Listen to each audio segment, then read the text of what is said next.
On the edge of this secluded woodland at Ovcara near Vukovar, a massacre took place, the exact scale of which United Nations war crime investigators have yet to determine. UN forensic experts who visited the site believe hundreds of Croatian men were murdered here. For the first time, we can show video evidence recorded by that UN team linking this grave with the disappearance of almost 300 Croats who were ordered at gunpoint out of Vukovar hospital by Serbian troops. 11 bodies have already been uncovered here, along with items of hospital clothing.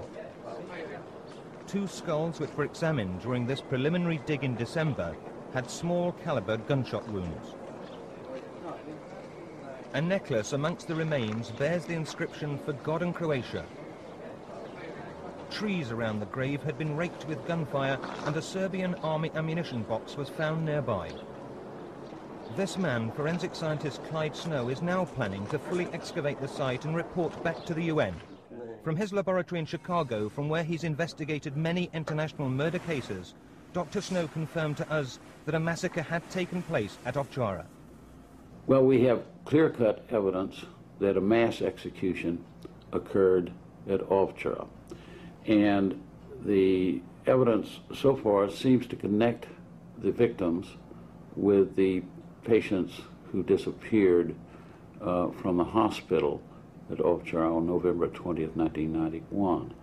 And so I think this amounts to clear-cut evidence of a possible war crime.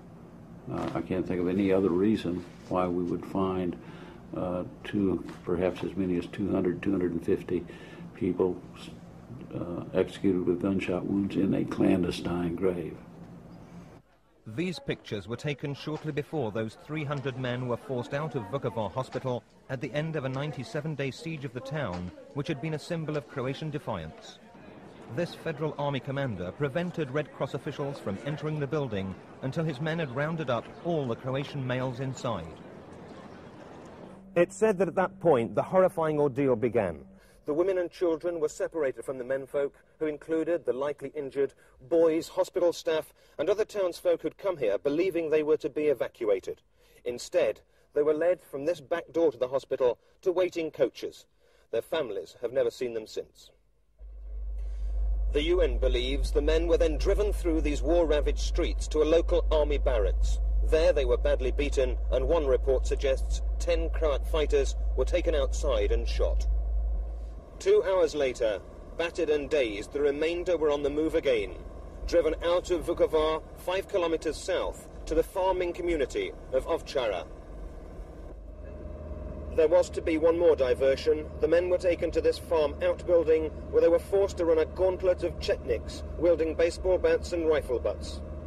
This was the final and fatal leg of their journey. The men were marched across this field and here to where a freshly dug trench was waiting for them. It's alleged that they were then lined up and shot through the head. What is fact is the UN have a list of 294 names of people missing from Vukovar hospital. This is where they could be buried. The evidence dug up so far by the UN has been angrily refuted by Serb militia leaders. Local Serbian journalist Mirko Stankovic is equally adamant. No. The army was very, very principled. They respected all the international conventions. There are witnesses who've said that even the ones who were executed, supposed to have been executed, were exchanged. Yet ITN has traced a key witness whose testimony to the United Nations will prove crucial to war crimes investigators. 20-year-old Žarko Kojic was taken from Vukovar hospital and badly beaten at Ovcara farm. He says he escaped the firing squad because he was recognized by a Serb soldier who spared him.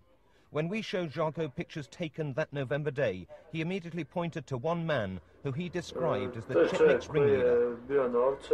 This is the man who was at Ovcara and who was the one who carried out most of the beatings. He was the most bloodthirsty. He was the one who broke my glasses and beat me with a baton. He especially took pleasure in beating one of my friends called Kemo. They beat him until he showed no signs of life. He lay on his stomach, blood pouring from his mouth and ears. This happened very close to me, and that's why I don't believe he's alive. That friend, 31-year-old Kemo Saiti, is amongst those listed as missing by the UN. His family now live as refugees on the Croatian coast. They've heard the story of Ovcara farm, but cling to the hope that somehow he survived and that one day they will be reunited. As time passes, it becomes more and more difficult to cope. With the girls, it's easier. With the boy, it's more difficult. This is the first time I've told the story in front of him. He didn't know about it. He keeps on asking me where his father is. He asks me, why isn't my father phoning me? Why do you keep lying to me? The older he gets, the more questions he asks. The answers to a little boy's questions and those posed by relatives of 293 other missing men may soon be revealed by war crime investigators who will return to Ovcara to discover the truth. Terry Lloyd, News at 10, Croatia.